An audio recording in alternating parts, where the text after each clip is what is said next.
Hello students, this is me Archana. Now today we will start our new chapter, that is all by electricity. Okay.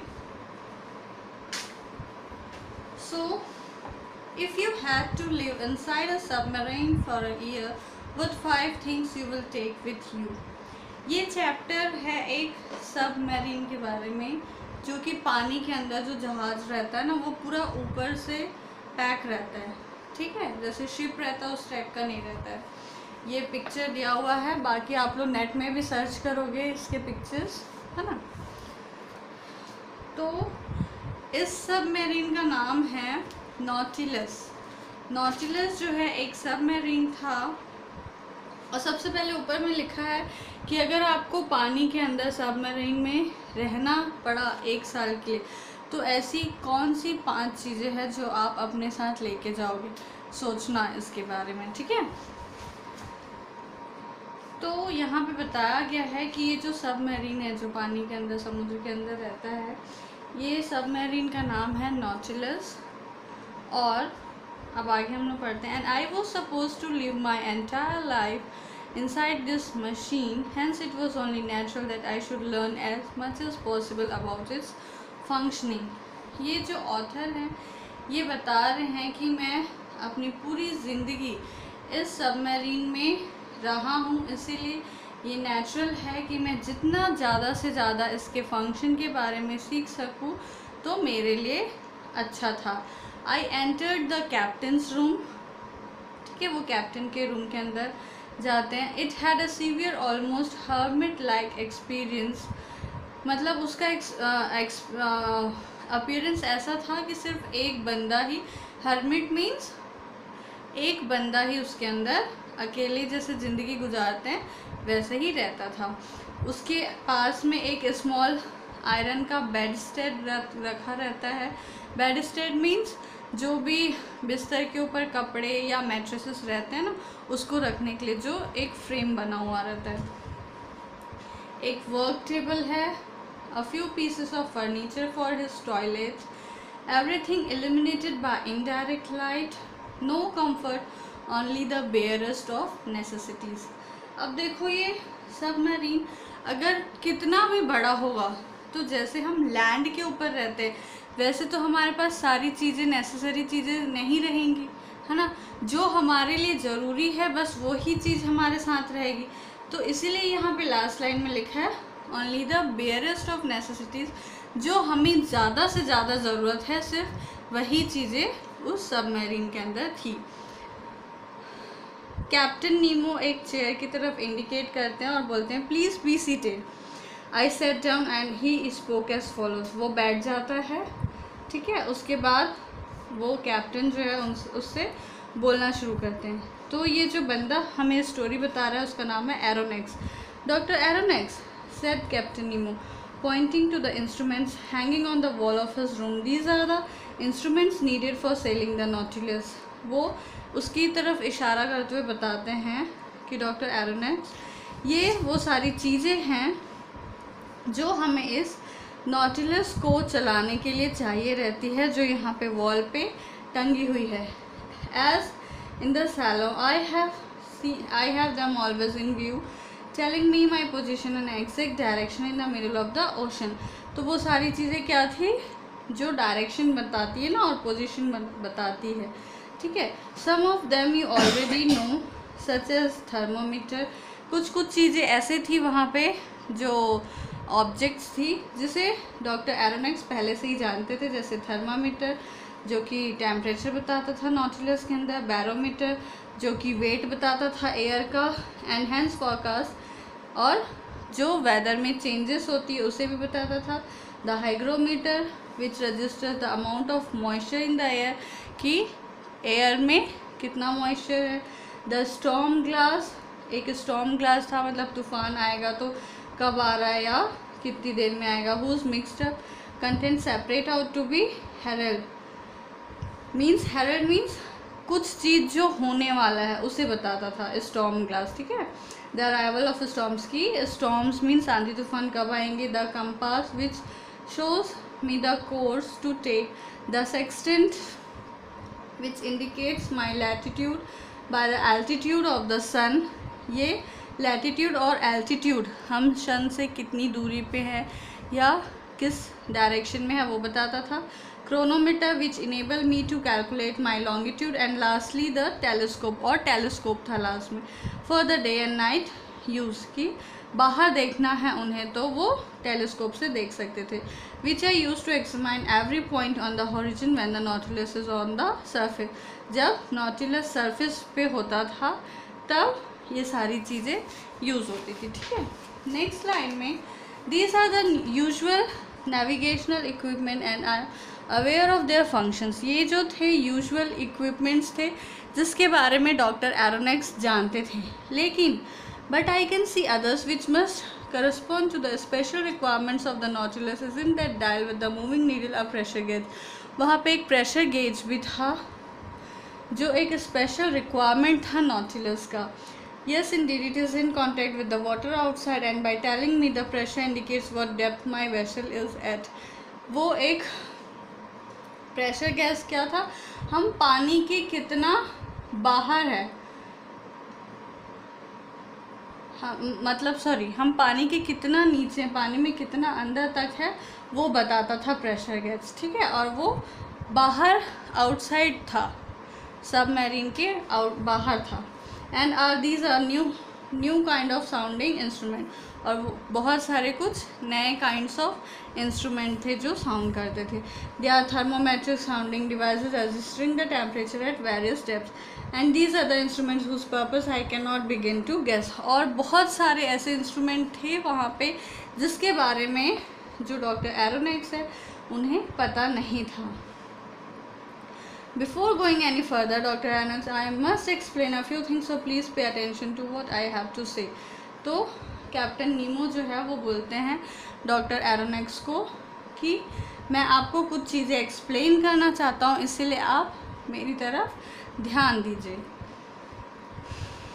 Captain Nemo pause briefly and then continued. There is one agent which is powerful, responsive, easy to use, suitable for all kinds of work and which reigns supreme on board. It does everything. It provides me with the heat and light. It is the soul of my machine. That agent is electricity. और सबसे बड़ा agent जो हमारे submarine को चलाता है वो था इलेक्ट्रिसिटी। ठीक है, पूरा जो पावर या अथॉरिटी था वो इलेक्ट्रिसिटी पे ही बेस्ड था। अगर इलेक्ट्रिसिटी नहीं रहेगा सबमरीन में तो ये सारी चीज़ें जितने भी ऑब्जेक्ट्स थे वो काम करना बंद कर देंगी। ठीक है, इलेक्ट्रिसिटी, आई एक्सक्लेम समवॉट सरप्राइज। तो डॉक्टर एरोनेक्स जो है एकदम सरप्राइज हो जाते हैं। तो फिर कैप्टन नीमो बोलते हैं yes indeed, but captain the great speed you move at seems to have little to do with the power of electricity. Until now the dynamic capacity of electricity has remained very limited, only capable of producing small forces. तो फिर दोनों के बीच में बात होती है। तो captain Nemo बोलते हैं कि मेरा जो इलेक्ट्रिसिटी है वो बहुत ही ज़्यादा यूज़ नहीं होता है, वो बहुत ही कम यूज़ होता है। यही चीज़ है जो मैं आपसे बताना चाहता था। I will not press the point, monsieur, but merely remain astonished at the outcome. मैं पर्टिकुलर आपको बता नहीं पाऊँगा, लेकिन आप चौंक जाओगे उसके आउटकम को देख के। एक single question which need no answer if it seems indiscreet. The elements that you see, that you use to produce this astonishing agent must be used up quickly. Zinc, for example, how do you replace it since you no longer have any contact with land? वो बोल रहे हैं suppose zinc है, अगर हमारा land से कोई contact ही नहीं है तो हम उसे कैसे यूज़ कर सकते हैं। तो कैप्टन नीमो बोलते हैं कि आपका जो क्वेश्चन है उसका मैं आंसर दूंगा, लेकिन मुझे पहले ये बताने दो कि जिंक, आयरन, सिल्वर, गोल्ड जो है सी के बॉटम में, मतलब निचली सतह पर डिपॉजिट हो जाते हैं, जिसका एक्सट्रैक्शन मीन्स जिसको निकालना पॉसिबल है। लेकिन मैंने अर्थ के मेटल्स को निकालना ज़रूरी नहीं समझा और मैंने सिंपली इलेक्ट्रिसिटी को बनाया उन सब चीज़ों से। Simply derive the means to produce my electricity from the sea itself, और मैंने सी से ही इलेक्ट्रिसिटी को बनाने का सोचा। Dr. Aronnax, you will see me at work. I will only ask for a little patience since you have plenty of time to be patient. Just remember one thing. I owe everything to the sea. It produces electricity, and electricity gives the Nautilus heat, light and movement in a word life.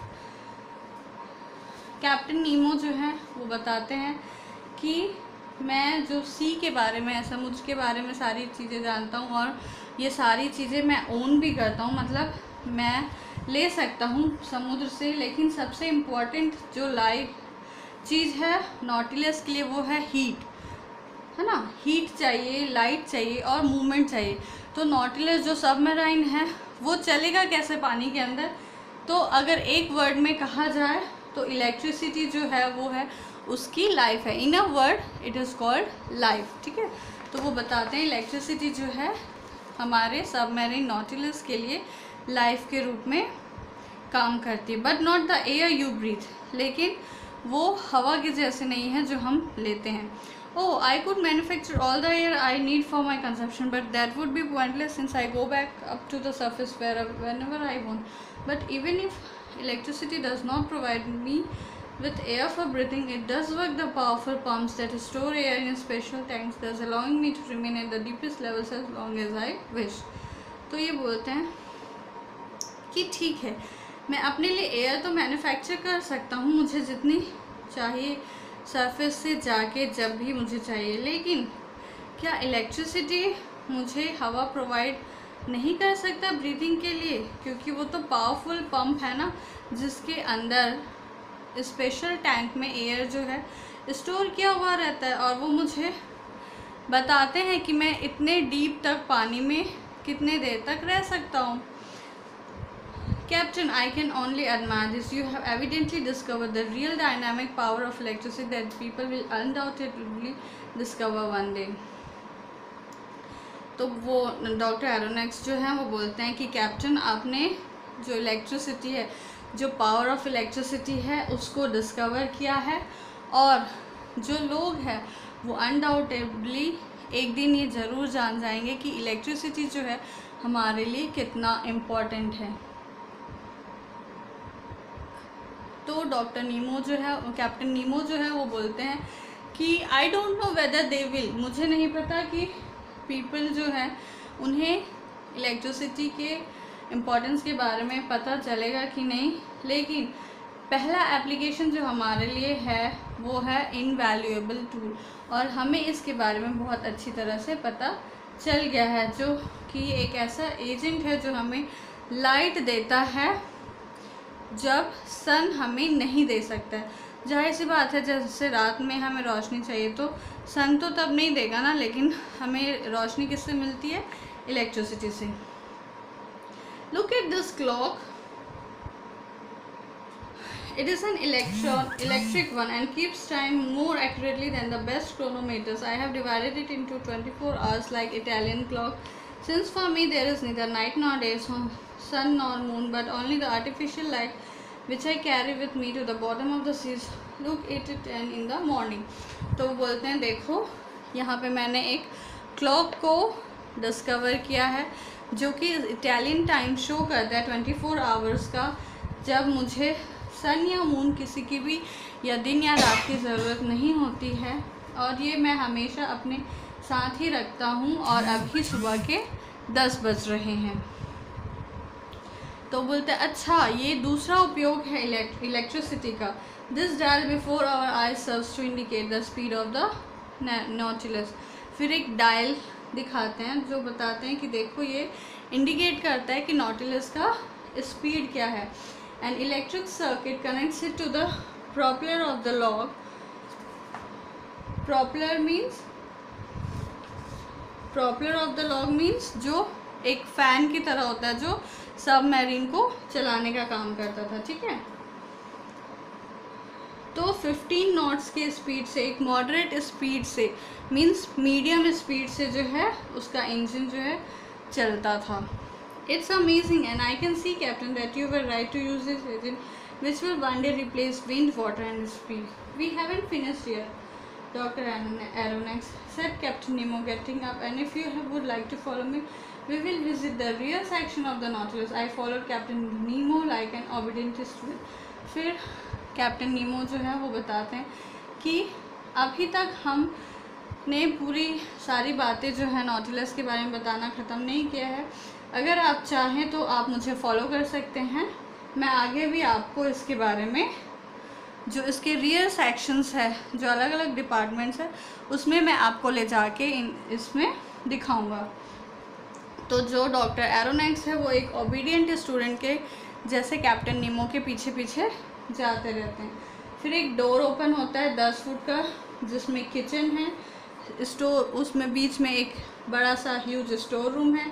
All the cooking was done with electricity, उसमें खाना जो electricity से बनता था और ज़्यादा अच्छे से बनता था गैस की अपेक्षा।